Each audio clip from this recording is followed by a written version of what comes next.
I don't know if you can hear that, Rose, but we're live apparently. There we go. Here's the intro. 1, 2, 3.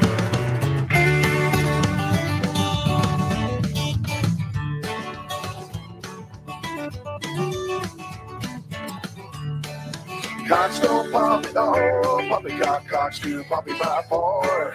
And that's why all the folks on poppycock keep poppycocks in a jar. But once I met a girl on poppycock back in the poppycock hills, they won't let me back on poppycock, reckon they never will. Well, poppycock, you'll always be home sweet home to me. Good old poppycock, poppycock, you and me. Rose and Baldini.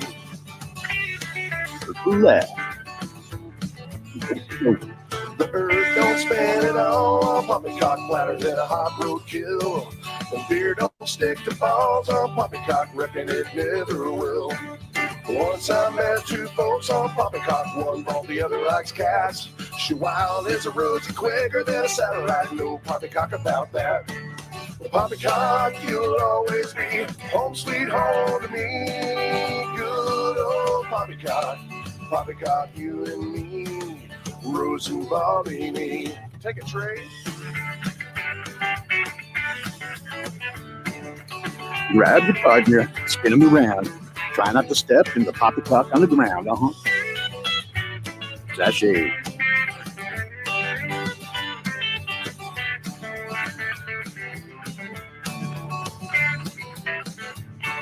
Sheep don't like to flock on poppycock, ain't no poppycock pins.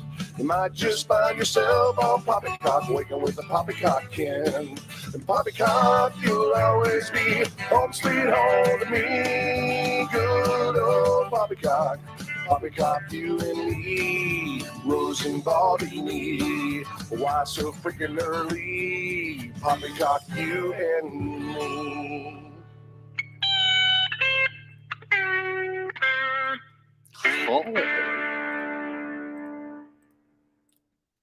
All right, everyone. Good morning. I am Rose777. Yes, you are. And happy Tuesday. Woo! It's almost like we've never done this before, huh?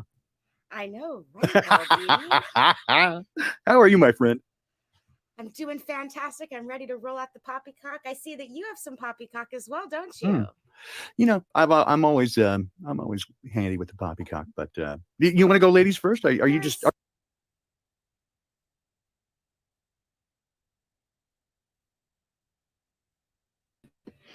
Baldini, come to the show. It's on your channel.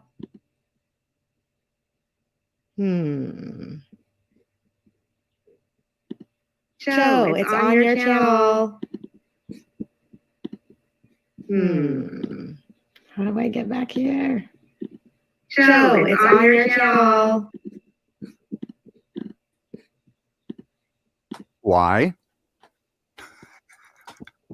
Baldini. Why? Baldini. Why? Baldini. Yes. Can you hear me? I can hear you. Oh, good. But why? For the comments. We can't forget our comments, Baldini. You can do it. You can do it in Restream. Okay, I have to download it. Let's do it now. What are my instructions? We're already here. We're already here. All right. Talk to me, Baldini. What's the poppycock for the day? Because I have a meeting in like 20 minutes. So I want to do this. Then all you had to do was say, no, I can't make it today. That's all you had to do. We could have avoided so much confusion. I love you so much. Oh, if you have a meeting in 20 minutes, just say, hey, I can't do it today. It's so okay. Just let me know. I thought you said that you wanted to do a quick one, and so I wanted to get it in before I had to go. Well, I know you said you wanted to do. What we're going to do is we're going to be having a meeting with John from Nanjing, China. So we had to do it earlier than usual because it's 9:00 p.m. at 9:00 in Rhode Island. So he's the creator of the Spooky 2. And I know that you're really into frequency and stuff. Are you aware of how the Spooky 2 works? No. You're not?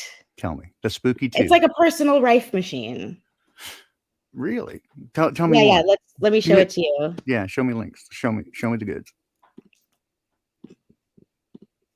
Okay, so this is the official site right here. And Clive DeCarl and Amanda Vollmer have recommended this. Does it work? Yeah, I mean, apparently it works. That's why we're presumably. going to talk to him. Let's see here. Where's like an about section for it? It's like a personal rife machine. I can't. This looks like it should be a menu, but nothing's happening. What can you tell me about it? I mean, so does it have all the frequencies pre-programmed into it, and then because I know that's the titular premise of the Rife machine is that he got the frequencies dialed in for a variety of different cells and microbial bacteria and all kinds of things, and then he could using one or more combinations of frequencies cause those cells to break apart. Yeah.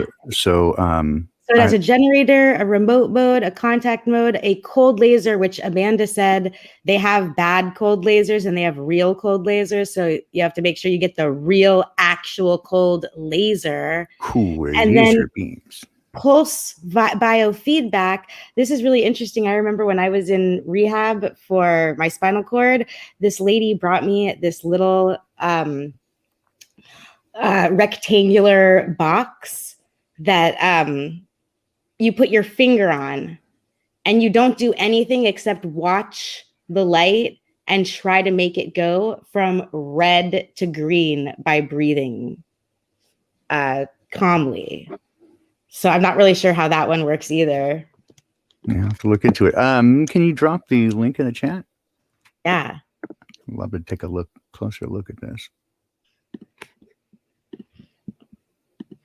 There it is in the chat, and I'll put it in the private chat too, so that you can link it.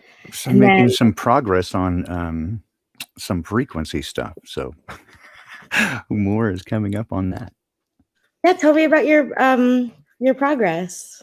Oh well, no, you keep going. Tell us more about this. I'm curious. So the people who have developed this is on the program today. That's who you're interviewing. No, wait. We're just talking to them to see if it will be a show. We don't know. We have to discern whether it's Poppycock or not. But I'm pretty sure it's going to be okay. Gotcha. Right. Okay. And these are the people who developed this item. Yeah. Okay. Yeah, I would be fascinated if they have it going, because I'm curious and I'd like to find if anybody has information on what became of the original Royal Rife lenses, the actual lenses that he used. So the early study that I did, and then it kind of seemed to go away and I can't find any more about it, is that part of what he did is his microscopy was so good, not because he was actually using visible light sources. Like now they're trying to use electron microscopy. It's too early. My lips are not working. Microscopic. My microscopy. Anyway, yeah. So electron imaging. It's electron scanning microscopes, and I don't really buy it, right? Because I don't necessarily buy. So those aren't real photographs, right? They're images, and images made from data, just like outer space. And so I don't trust it. But the stuff with the original Rife things, where those were actual, he was using actual lenses, but he had used a combination of lenses and polarized filters. And so I'm very curious as to what happened with that. I know that when they shut him down, and then later when he died, there was at least 2 sets of incursions where the government came and got his stuff. But I don't know whatever happened to it. I'm certain it's under lock and key somewhere. But early on, I'd come across some of the maths that he had in terms of he had some very curious angles that he was using in terms of the lenses that were different than your standard convex and concave lenses. And so I was curious about it, and I just don't, if anybody has any information, I'd love more information about that.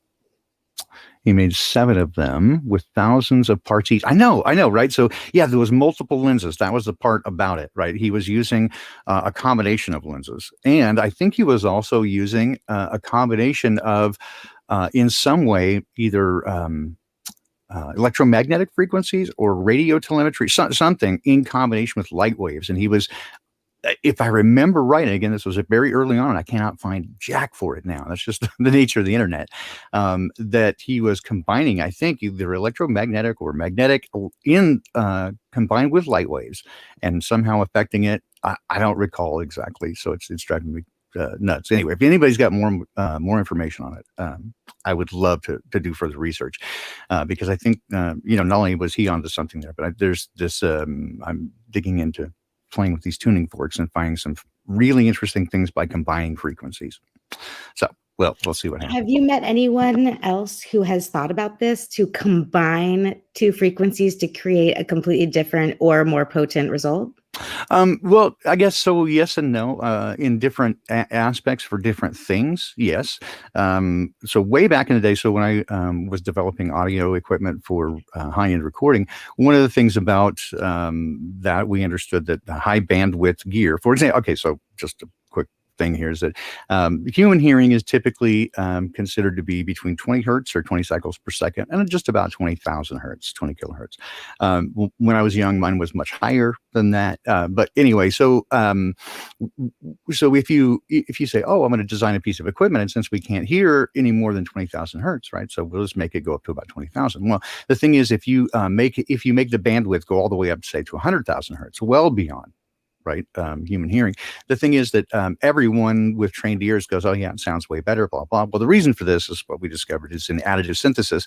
When you take frequencies that are either on the same octave or their ratios of, right, so if they're harmonic, if they match a harmonic, then it modulates the frequency. So again, when you add another frequency that is harmonic to it or in sympathetic vibration, it will modulate the frequency that you can hear.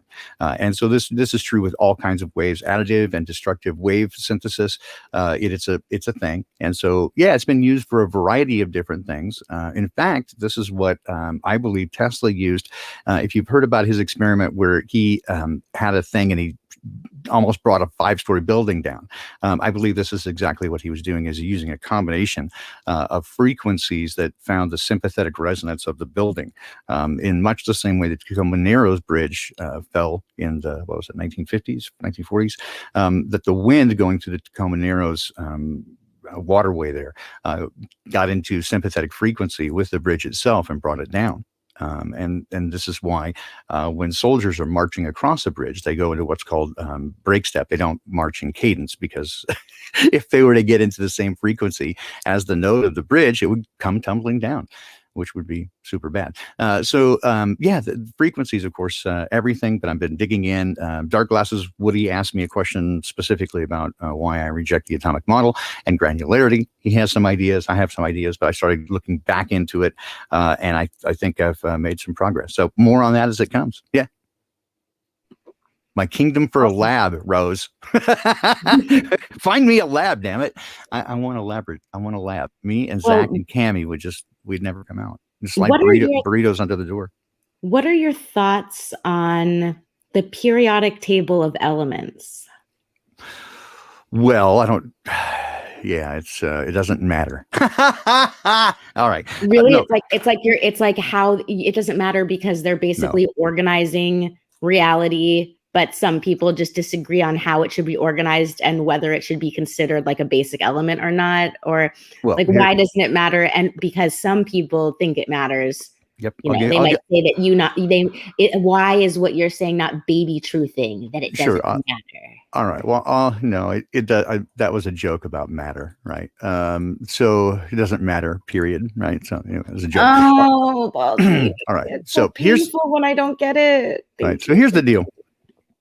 The way that these are organized really had to do with atomic weights, and so they organized them by the lightest, right, down to the heaviest and most dense materials. The thing about these and atomic weights, of course, if you know about the atomic model, it's based on a proton or a positively charged material, little tiny item, right?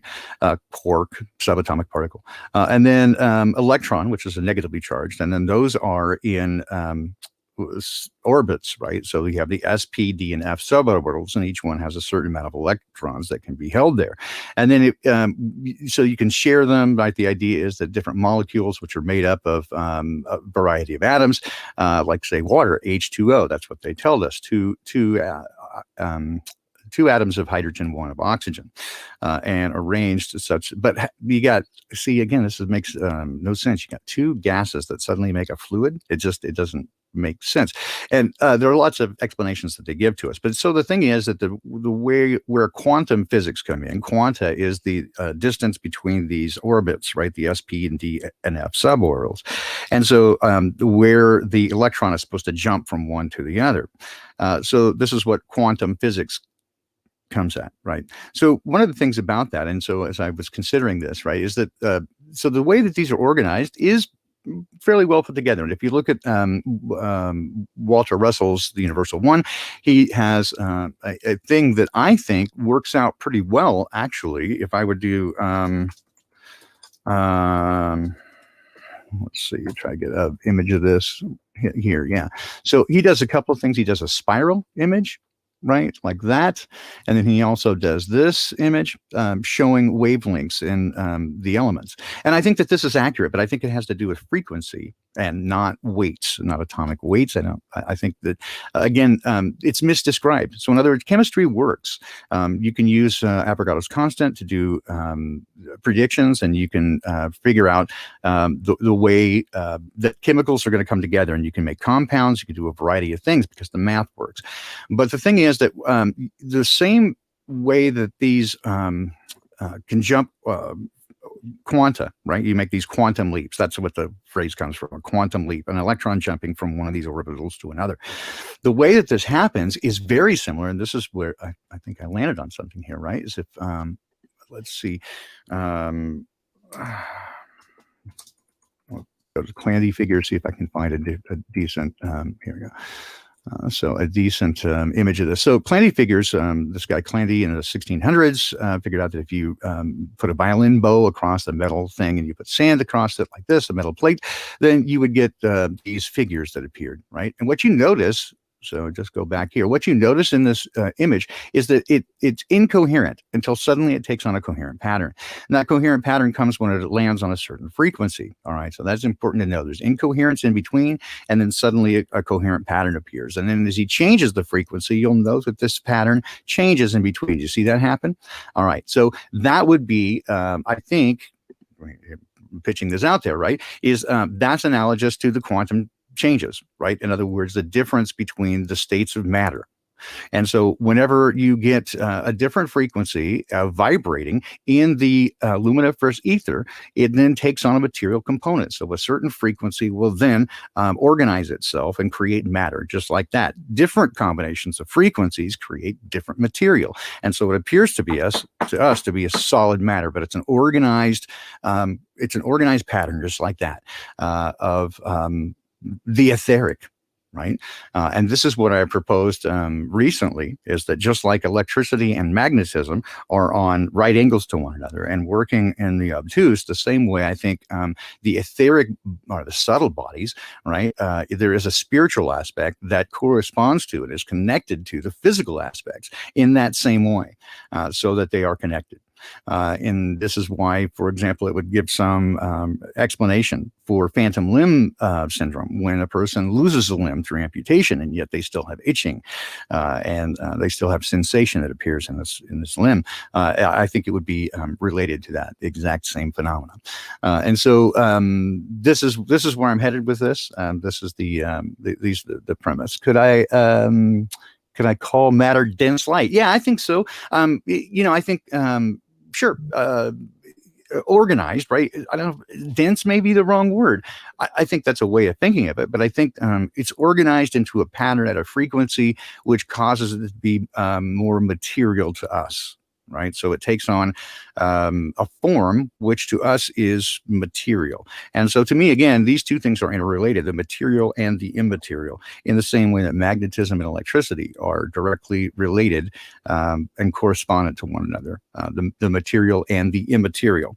And then again, this would also well explain why if someone, some intelligence were familiar with these premise. Again, you could certainly interact with those in a way that we would be unfamiliar with, because we right now, right, most of us can't experience that other aspect because we don't have any way of seeing into it, right? Even with the luminiferous ether, we only have a very limited range of what we can determine in terms of the electromagnetic spectra, just light, right, and some heat.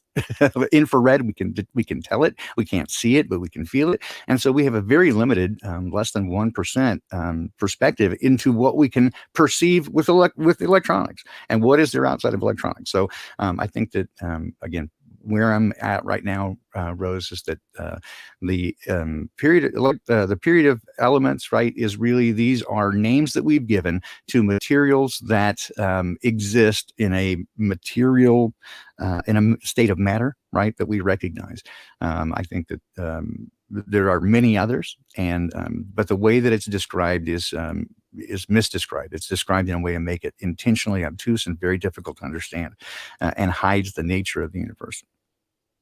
Long-winded answer, sorry. Wow, I love that answer. And it made me think about so many different things. One of the things I was thinking about, just the idea of frequency creating form, and how in high school, I know this is extremely basic, and so, most people, maybe they remember this, but for the people that don't remember this, I just think it's incredibly interesting, and possibly a similar idea that all of the different kind of proteins are made out of the same amino acids, but it's the shape of the amino acids that makes the protein fold in certain ways.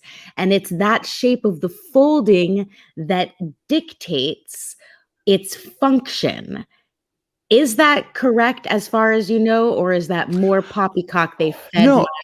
order Well, I think wanting brain? I think that's probably it's on track to a degree. It's partially accurate, but falls well short. I think morphic resonance is probably more involved, if you're familiar with the term, and this has to do, again, I think, with the relationship between the material and the immaterial, which is, again, this etheric physicality versus the etheric spirituality, right? If you want to think of it in those, so material, immaterial, right?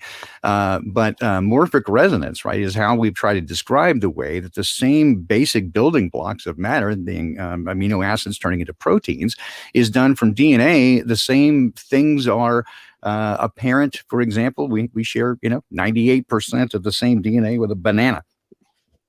So, right. So what makes the difference? Well, it's the way that they organize themselves. And in that, right, if you do some research into morphic resonance and this idea of how things begin to organize themselves, and you can start even with the same stem cells within the human body, even with a more limited thing, and they begin to turn into whatever they're supposed to turn into.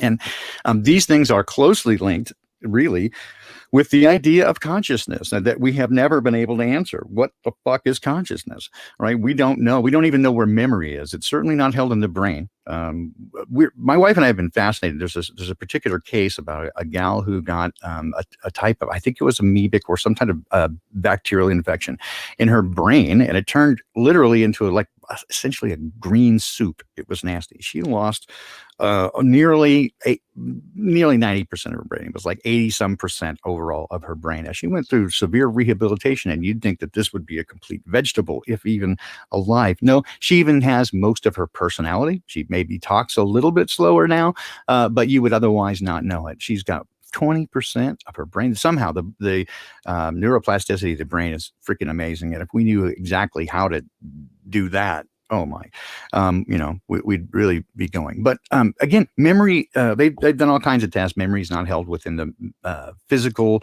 the fat cells of the brain. Brain is mostly, fat with some sugar.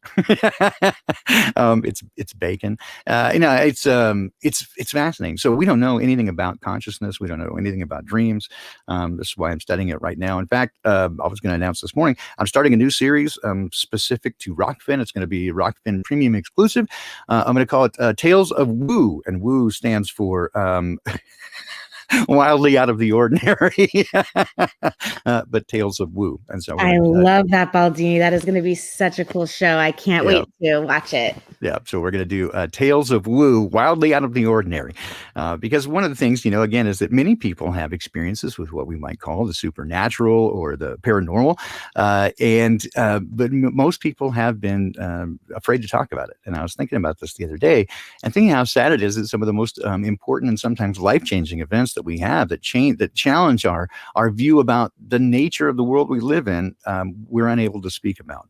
And I was thinking about this. My very first encounter with, say UFO or whatever, something that was clearly not just a light in the sky, but physical object that was close enough we could see with very great detail. We saw it for a number of minutes, right? A variety of things. And the person that I was with, as we sat there in stunned silence afterwards, the first thing we said was, did we tell anybody? And we were on our way to some people's house at the time. And immediately, and really without much challenge, we both said, no, we don't tell anybody. And in fact, we didn't for years later. That person has unfortunately passed on. But for years, decades, I didn't tell anybody. And then when I did, I told somebody, and it turns out somebody that they knew had actually seen exactly the same thing at exactly the same time. So, but many of these things we are uncomfortable sharing. People, afraid that people are going to treat us like we're cuckoo or whatever. But as we get older, certainly, and as things change, many people are losing their fear and realizing the importance of these things, that this is the most profoundly important aspects of our lives. And there's a reason why they're trying to silence us and shut us up and make us afraid to talk about it. And so these are, in fact, some of the most important things. Karen's experience, for example, with the forest people. Part of the reason I started thinking about this actually was listening to a podcast about, like an hour and a half podcast about forest people, and listening to how many people described it as a spiritual experience, right? And how it's different for every person. And I thought, well, yeah. And I know that what little I've heard about her tales, right, would certainly comport to that. And so many, exactly, off YouTube, exactly, Karen. So that's why I'm doing this one specifically on Rockfin and a Rockfin Premium. Again, not to, I'm not trying to take anything away from people who feel like they can't do it. It's just extra, right? You're not losing anything. It's just extra. It's just something extra for the people who have supported us over there with a premium stuff. So I'm going to make a premium show, Tales of the Woo, and that'll start real soon. That is awesome. Yeah, there's so much that we don't understand, and we are so programmed to believe nonsense. Like sometimes I'll be in conversations with people and they'll say stuff and I'll be thinking, but they say that they're listeners of Crow 777 Radio. And if they really listen to Crow 777 Radio, they would know this and that and this and that and this and that. And then so why are they acting like they don't know this and that and this and that? And well, this is the thing, is there's just so much information and all of us are programmed, including me. And I make the same mistake all the time. For example, when I had my recent consultation with Amanda Vollmer, I think I said like 100 stupid things that could be easily answered by her videos, her content on her website. And I just, so much compassion went out to her for having to deal with me as being like a typical annoying customer. She has to repeat herself. One of the things that I did was obviously Amanda Vollmer wants me to drink my pee. That's just how it is. And so I'm asking her questions about this because the urine therapy thing is kind of becoming a hot topic. At least everyone's always bringing it up to me. And I've had the most wonderful excuse that I thought was really, really good, which is that my bladder is Frankenstein and it was reconstructed with 23 centimeters of bowel tissue. Oh. And what the doctors told me is that my bladder is dirty and gross. And even in the hospital, due to quote unquote OSHA requirements, when I used to smoke cigarettes, in order for me to go to the smoking patio, okay, even if I had a pee bag, or now what I have is a reconstructed bladder that can't pee without a catheter, even those facts, to go onto the smoking patio to have a cigarette, I had to put on a diaper. Isn't it so retarded? Because they told me that my pee was freaking toxic, like to kill people. And so obviously with that being told to me, that my bladder is constantly colonized with E. coli bacteria, and is like a freaking hazardous waste, I was like, well, then I guess I can't do it, Amanda. I guess it's just not for me. Is and this the world we're in? Urine shaming? What? So this the world we live in? Urine shaming? Well, that just pisses me off. Urine shaming. I know, right? Yeah. So Amanda says. So Amanda says, first of all, your cells are regenerating all the time, and the body is going to regenerate the correct cell for that organ. So all these years later, my bladder is probably just like a regular human being with all of the tissues having been replaced. So like, imagine if I gave you my kidney, right, Baldini? And I totally would, by the way. Not that you would. But in like 10 years, it would be all Baldini. It wouldn't be like a Baldini bladder, not a Franken bladder. Well, I was talking about a kidney. Oh, Franken kidney. Okay, right, gotcha. You know what I mean? Like at first, yeah, like it would be a combination of two different organs, but over time, your body would accept it or reject it. So my body obviously didn't reject it because I'm still alive. So even though my bladder is bigger than most people because it was made with extra tissue, bonus for you. Probably okay. And then the E. coli. She reminded me that bacteria can be pleomorphic.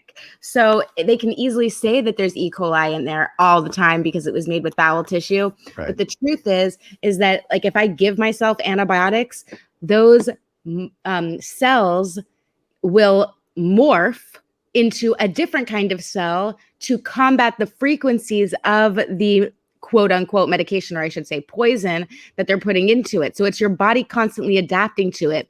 And it's the ignorance of the allopathic system. They are totally mistaken. They are describing things to explain what they're seeing, but it's like a toddler trying to explain how an airplane works without knowing anything about physics. Like they're just like, oh, I guess it's just. Oh, that sounds like a standard ball believer. Oh. Sorry, I just your standard normie trying to explain anything from scientism. Sounds exactly like a toddler trying to explain the physics of aerodynamics. Anyway, oh, and you know what? Here's another one that I wanted to discuss. Just a random thing that I was thinking about the other day. I saw in, I think it was an Unveiling This Realm stream, somebody was mentioning kinesiology. And when I was first introduced to kinesiology, I think it's totally the wrong thing. Like this is not the right term. Kinesiology is probably not at all the right term for it. However, what I saw, I was very skeptical at the time. And again, this is well before I knew any of this, current woo. But what I saw flummoxed me, astounded me, and yet I can still reproduce it to this day. And so let's see if you can explain this phenomena. And I'm sure that someone can explain the phenomena, but I think it absolutely has to do, again, with frequency and vibration. So this goes back to, let's see if I can try to quickly set this up, to my sperm donor, who was a man of questionable moral character. You're a fucking asshole. Yeah, questionable moral character. Certainly. Anyway, but not stupid. Certainly. Anyway, one of the things that they did, and he had a counseling thing. He did counseling, but whatever. Anyway, they used a variety of precursor, like amino acids and precursor stuff, right, to make proteins. And so, especially if you were in withdrawal, that sort of stuff. And so, to determine which of those that your body would more readily respond to, they did this thing, right? And I'm going to describe it, and it's going to sound just like ridiculous, and it seemed ridiculous to me, except for I saw it work over and over, and I've never seen it not work. I can reproduce it every time, right? So here's how it works. So basically, it takes at least a couple of people to do this. One participant, well, I guess one I don't know, say moderator, right, and then the participant. And so what you do is you take your stronger arm, whichever that is, right or left, and you stick it out right perpendicular to your body, and you're attempting to resist, so that the other person is going to kind of push down on it a little bit, right? And so your intention is to resist it and keep it there. All right. So you can test, it's a basic strength level test, right? You just test basic strength. And then with your other hand, you take any object and then hold it to your solar plexus, right? And so you begin with a simple glass of water. Right. And just take a Dixie cup of water and hold it to your solar plexus, and then do exactly the same thing. What you'll notice is the resistance from the person using the same amount of effort is suddenly stronger. The body responds in a positive way to water. And yet, if you take like a little packet of sugar, put it in exactly the same place, the solar plexus, your response is weaker. I know it sounds just kooky. Anything that you do, the body responds in a positive or negative way when you hold any of those items right at your solar plexus. And so whether it was a pack of cigarettes, right, stick that right to your solar plexus, it will dramatically weaken your ability to respond. And so this is how they determine which of the precursors to use is by doing that little test.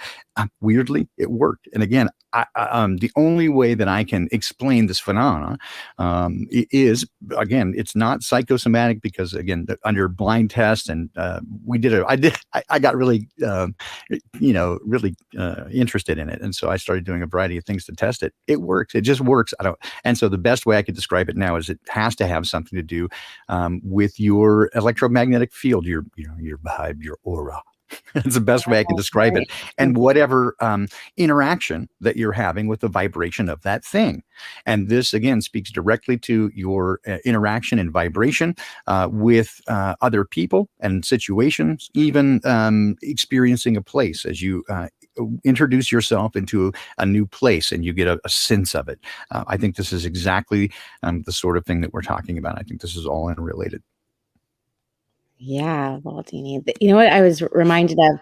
I got an email a couple of years ago when I first started helping out Crow and Jason from someone who talked about their process of getting water from a spring. Like it's like a ritual, and like part of it involves them just entering the area of the spring and putting their positive intentions. You bet. Into that particular area where the spring is. And they even have just a way of taking the water out of the spring and what they carry it in. And they just make it really, really special. And it blows my mind now, because I remember when I remember going back to that email and thinking like, oh God, those people are like real hippie crazy. And then I also remember being a kid, and you know how you would see videos of people who live in Africa and they're carrying water back and forth from their village. And I used to be like, oh my gosh, those poor third world country people, they have to carry their own water. I'm so grateful to be an American. I'm so grateful for McDonald's. And guess what? Who's having the last laugh? Their water is probably so much health. Oh, wait, maybe I'm wrong, because Africa is known for having bad water. But you know what I mean? The idea of it, the tradition of it, the actual caring about your water is not a joke.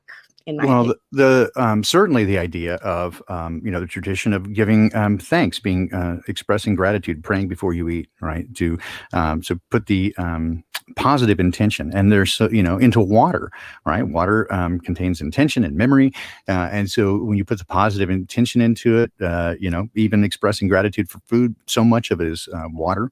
Right. And so you're just doing it at the last minute, just a little gratitude. I think it makes an enormous amount of difference. I think, again, the rice experiment demonstrate this. Certainly, when I make coffee every day, I put positive intention, into the water just for this very purpose. I think it does. It does matter. It does manifest itself. And I think these things are of extreme value. One of the things that I've been doing in the last couple of weeks, for example, is kind of working backwards and using a process of sort of abductive reasoning. Again, taking a look at the things that we are told to avoid. Right. I've often said, of course, that when they put up when they put up their fact check thing, don't look here. That's a great idea to go look exactly in that spot. But taking a look at sort of the whole of the construct and what things are we supposed to mock and what things are we supposed to accept. One of the first things, for example, when you come into the nature of the shape of the earth, is that everybody mocks it, right? Your first reaction is to say that's the stupidest thing I've ever heard. And so looking at these ideas, where are the things that are supposed to be done? What are the things that we're supposed to hate and revile? And viewing the world in from that perspective, trying to reverse engineer the filters.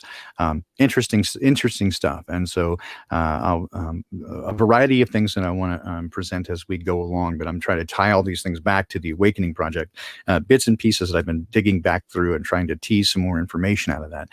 Somebody asked me a couple of questions based on that. I'm like, oh yeah, I need to wrap all that up. But every time people ask me questions, I go back and end up finding I can tease some more data out of it. So it's pretty interesting. Yeah, I'm always forgetting about the that Awakening Project. That is what actually inspired you in the beginning of your channel. And now I just assume that you're like way too busy to even think about all that stuff with all the shows that you have to do and work and trying to save the world and trying to get the fuck out of Washington. Right. Yeah. Like, can you give us I haven't forgotten it. No, it's again, there certainly proof of concept there. The original concept was that there are correlating factors why certain people wake up and certain people don't. And ultimately, I think, again, it definitely indicated, I think we can prove it, that it is unnatural. It's a spell. People are under hypnosis, if you want to, however you want to say it. It is the power of suggestion, and it corresponds exactly to every test done in terms of that, the power of suggestion and how people respond to it, and their behavior seems exactly programmed. And we can demonstrate these things. Beyond that, there is some other correlations that I find fascinating. And so, without talking out of my butt, I do want to show some of the numbers. But it is again, some of the things are fairly remarkable. Some of the things I don't have an answer for, other than it's there. Some of the things I think I can't explain why those things would be true. But certainly, one of the interesting thing is the truth community, if you want to call it that, whatever we want to label ourselves. And again, for me, labels are for soup cans, but what we represent perhaps one of the smallest slices of the overall population, and yet we are super represented within this community. I don't know exactly. So there's just a few corresponding bits of information that is nearly universally true within truthers, again, but not exactly, because you just every personality is represented, right? So there's every kind of person represented, but there is a preponderance and overabundance of certain people that would otherwise be not well represented in the general population. Sounds like you are getting called away. Yes, I just have to I'm just going to make sure that everyone is on the call. I'll be right back in like 2 minutes. Sure, you do that. And in the interim, again, just want to say hi and thanks to everybody for being here this morning for sort of a random, very random and strange start. We'll figure it all out. I think Rose forgot that we were doing it today, and then I'd set it up and she set it up, and we both had it set up at the same time. It's nutty. We'll get it all figured out one day. Hopefully my schedule will change such that we can do this more often. I've been trying to plan on different things, including doing an early morning, just 10-minute frequency healing session. Everybody's been enjoying, I think, well, not everybody, but I've been getting good positive feedback on the tuning forks and the healing stuff in some of the streams. And so I think I'm another potential Rockfin thing. I'm just trying to provide extra value over there. Again, guys, I'm not trying to insist that anybody put their money anywhere. Just everything so far will kind of continue as it is. It may be a little tailoring of what happens on YouTube, and I'm trying to definitely diversify, but give a little extra value to Rockfin. They've been pretty cool so far about giving extra value to us. I know that the chat experience, especially in app, needs a little bit of work. They're aware of it and are working on it. So thanks to everybody so far who has joined the Rockfin community over there. We really appreciate you, whether you join for Karen or Crow or Jason or Rose or Brian or any of the members over there, content providers. We all appreciate you. Super helpful. So yeah, so Karen, you always up early and saying, so why don't maybe something we want to do together, right? Maybe we get up early and just do a little healing meditation thing. I was thinking about doing it at 4:20 a.m. That'd be Pacific time, right? So it'd be 7:20 your time, but I don't know. We'll see. But that's kind of what I'm thinking is to do an early morning thing, because that's usually when I'm having my coffee, and it's just yes, Wayne McCroy needs the peeps. Yeah. So You know what I would do during the meditation? I would probably think about so many cool things and write them down. Is that still a form of meditation? I think so. But my advice often is to use the time afterwards to write down what you picked up during meditation. The most effective meditation, for me anyway, is to have the most quiet inner space possible. The best and most effective meditation is when everything is the least chaotic and most quiet, which in a way the most difficult to get to. Maybe that's why showers are so great because you're forced to be alone. You can't look at your phone. You can't talk on the phone. You can't really color or play the piano or do anything in the shower, but you can think. And if you have a really crowded mind like I do, the water hitting your body and you feeling the water is a nice distraction. And the sound of the water is another distraction. But if you quiet yourself, then those distractions just kind of become part of the quiet. Does that make sense? Yes, but see, with a shower, I'm way deeper than that. I think it has to do with the motion of the water. I think that you are in a column of moving water, and that does something electromagnetically to either shield you from the electromagnetic soup around you, right, and create sort of like a Faraday cage, if you will. But it's something to do with the motion of the water. I'm pretty sure of it. Yeah. So Yeah, I it's agree with that. And also, have you ever considered the idea of using a soap bar that has salt and shungite in it? not I can't remember if there's shungite in the one. I just tried. I've usually been using a gel for freaking forever, and I just started using a bar that has oatmeal in it, and that's really cool because the oatmeal does the scrubbing. And I can't remember if it has shungite in it or not, but it might. And I've really enjoyed it. In fact, I liked it so much. In fact, it's so good that even my lovely bride picked it up and used it, and she's super particular about what she touches on her skin. So pretty good stuff. I'll have to find the brand and stuff. I found it and I was like, nice. Anyway, but yes, shower thought time is the best. I have had so many moments of inspiration. I've often wondered what it was, but that's what I've come to. The last several years, I think the best solution I have is that shower inspiration is now again, I'm not dismissing that those things, it's relaxing and you kind of mind is adrift and kind of going with the flow, but I'm pretty convinced that it has that there is an element of standing in a column of moving water that does something.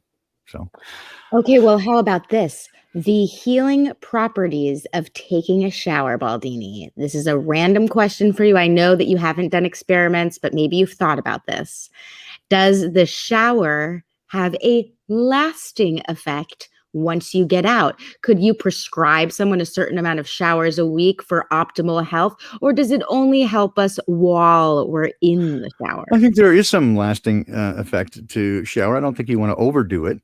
Real quick, hey, Bad Fish Bear, thank you so much, and I'll give you a little quick update before I go. But I think there is some benefit to it. But you don't want to overdo it. You don't want to dry out your skin. You don't want to get rid of all the bacteria that lives in your skin because it's there for a reason. But I think that in terms of the consciousness and the thought process, I think that has it is more temporal. It's in the space right then. And sure, can be if you get it in the tub. I do have, I think, different thoughts in the tub. I think for me personally, that is more of a result of the sort of relaxation process. It's the inspiration that happens to me in the shower. It's a different thing altogether. It's like it comes out of nowhere and it's fully formed sometimes, like fully formed ideas that I didn't ever have to walk through. It just comes complete. And those moments of inspiration have happened a lot of times. And it's very different from the relaxation of, that I get from sort of the sensory deprivation thing. Again, not that it couldn't be that way, but it's just, for me, it works that way. Okay. I have two questions for you and the whole entire chat. See, I need the move in water. I need it to move. And so when I'm in the bath, aside from the fact that I need to turn the water back on again to make it more hot again, because it gets too cold too fast for me, I like to have the bathtub filled up just enough so that I can stick my head under the faucet and still have my nose sticking out without drowning. and then just feel it on my head. But so I want to know if anyone has ever done that or if I'm just a freak. I've done it. Yeah. Oh, cool. And then I haven't taken a bath in a very long time because we just have a shower. So, yeah. But you know what I'm talking about. I do. Okay. And so the second question, and so I want people to answer my question in the chat. In the shower is when I laugh at my own jokes and like will literally laugh out loud. And like you said, Baldini, think of fully formed thoughts, rants, speeches, something I should have said to so-and-so 13 years ago, like all fully formed. I have podcasts. I'm like, oh, I wish I had been live for that. And I always wonder, like, do comedians, like professional comedians, I wonder how much they laugh at their own jokes and like if it's actually funny when they laugh out loud. I do know that many singers will practice in the bathroom, largely because the acoustics, usually there's tile in there. And so it gives them some natural reverb. And of course, I typically call this a soap opera. But I get that one, Baldini. I got hey, that. I did it. I did a joke that you got. I understood it, Baldini. Yay. Yes, so powerful and triumphant. But yeah, if people are in the bathtub, I've never laughed at my own joke in the bathtub. In my bathtub, I get a little bit lonely and bored, like I'm supposed to be doing something else, and like maybe I'm wasting time, but I can sit in the shower forever until the water gets cold, and then I don't even want to get out. Yeah, I like a shower. I like a nice hot shower. I used to, when I went to school in Colorado, when I went to boarding school in Loveland, Colorado, and the water there was super duper hot and super duper cold. And so I'd go from as hot as I could stand to as cold as I could take it, and just like literally almost stop breathing. I had to go, and I used to do that all the time. And now, I tried that recently and I almost died. I was like, I'm not doing that. So easy now. I gently turn it cold at the end of the shower, but it's supposed to, be good and close your pores up and everything. But yeah, I used to snap from super hot to super. I used to love going from the sauna to the swimming pool. That was a big deal. Icelandic style, Nordic style. Yeah, but I don't have those things anymore. I don't have a pool or a sauna anymore. Yeah. Well, when I lived in Montana, I went to this women's gym and there was that heated yoga. And after the heated yoga, I would go and do laps in the pool and then sit in the jacuzzi and then go into the steam room and then go back to the pool and then to the jacuzzi and then the steam room. I'd go in a little like freaking autistic circle constantly. I can't break the cycle. And I think that was good for me. I think that was the whole hot cold thing. There's something to that for sure. And when I was, young and poor and just starting out in Texas, I would regularly, like try to eat beans on Friday night so I could have a bubble bath on Saturday. Is that a joke I didn't get? It's a joke. Yeah, it's a joke. Okay, wait. I have to figure this one out. Beans on Friday. Because you're farting. Right. Yep. There you go. I did it. You did it. That's awesome. All right. We're coming up to the top of the hour. What's coming up for you, my dear Rose? I again, congrats are in order for becoming the newest baby truther. I hear you've been crowned the newest baby truther. Yes, I am the new member of the Baby Truther Show on Thursdays with Jaren, Dave, and Alex Stein. And so I'm very excited about that.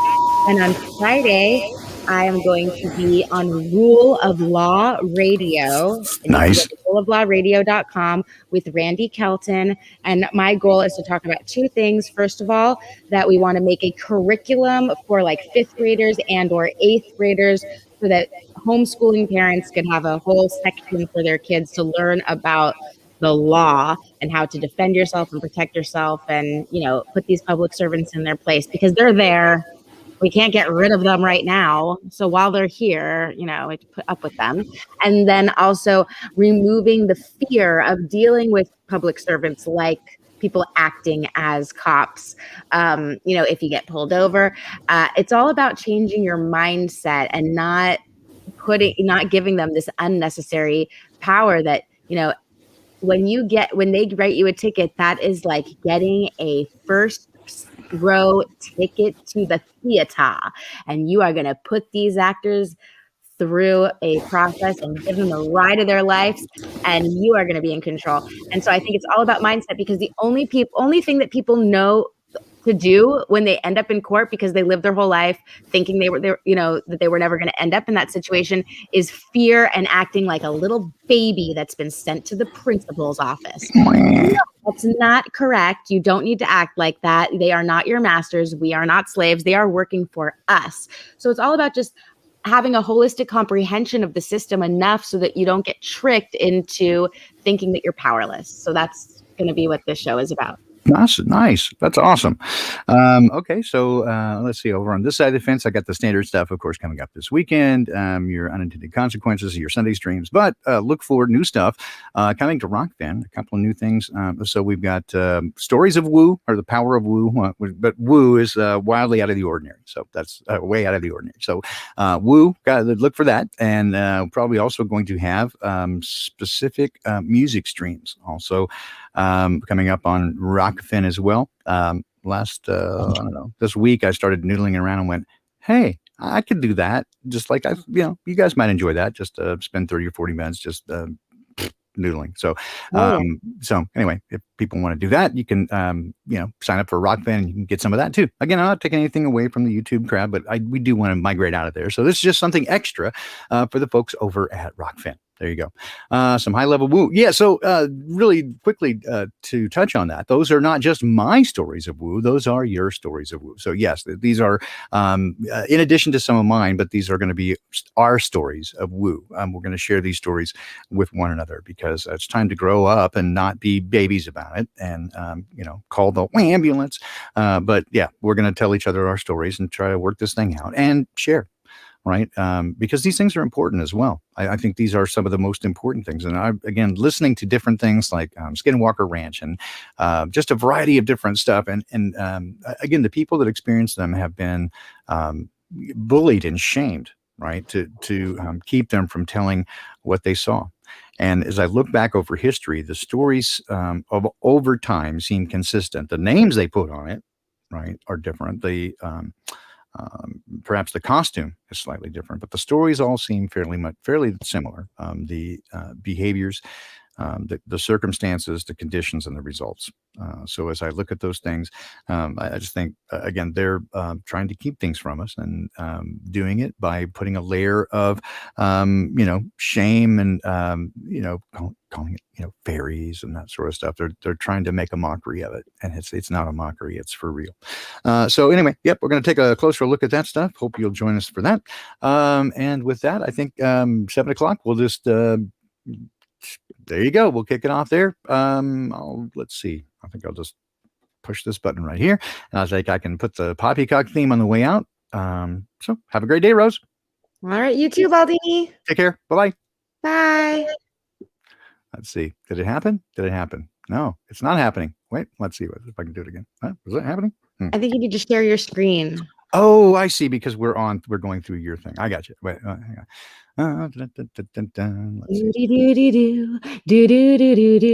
Share screen and share audio. And then everyone have a great day. Well, Baldini gets the better song than my singing can do. I hope I can hear this. 2, 3. Hey.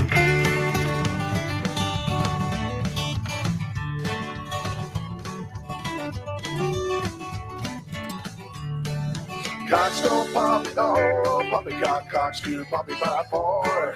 And that's why all the folks on Poppycock keep poppycocks in a jar.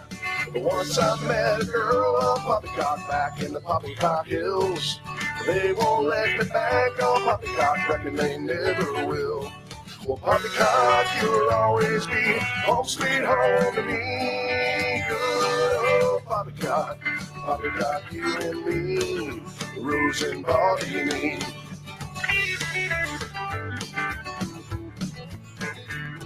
The earth don't spin at all on Poppycock, flatter than a hot roadkill. And beer don't stick to balls on Poppycock, reckon it never will. Once I met two folks on Poppycock, one bald, the other likes cats. She wild as a rosy, quicker than a satellite, no Poppycock about that. Poppycock, you'll always be home sweet home to me. Good old Poppycock, Poppycock, you and me, Rose and Baldini. Take a tray.